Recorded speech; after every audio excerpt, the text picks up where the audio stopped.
My name's Eva Fielding and I'm here representing the Stronger In campaign. I represent for South Gloucestershire, so we're covering all the areas from Thornbury to Sodbury to Kingswood. Well, they need us more than we need them. We're trying to get as many supporters here and basically build up the kind of morale around the the referendum, as at the moment it's being portrayed as more of like a fear-mongering campaign. That's not what we want to see at all. It's a difficult one. I mean, I think our younger voters are more likely to vote in. It's just a case of engaging them, as you said.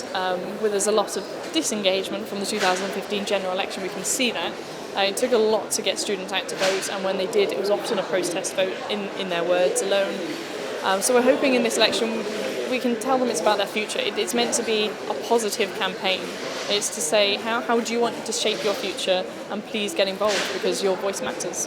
What's interesting for us is we develop a better understanding of why people are voting out. We don't in any way try and sort of tell them that they're wrong, because that's not the right way to go at it, but I do know that the Out campaign are doing something similar. They do try and tell people the way that they should vote, and I don't believe that's the way a campaign should be run.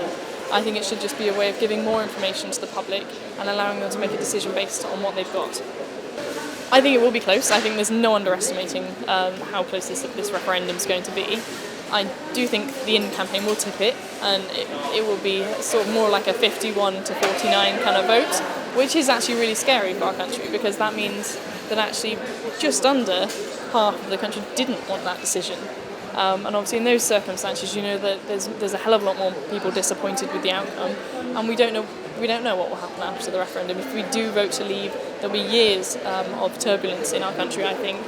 If we vote to stay, we can reform and we can make things better actively within the European Union. So the good part obviously is when we have a really enthusiastic in voter, or even actually I'd say when you've got an undecided voter and we can provide them with more information. The bad side of it is obviously when we get a negative out voter, it's very difficult to even give them the information because they just don't want to hear it. I do believe that the Out campaign has made it so much of a scaremongering campaign that we're no longer able to have an influence on them, which is a shame.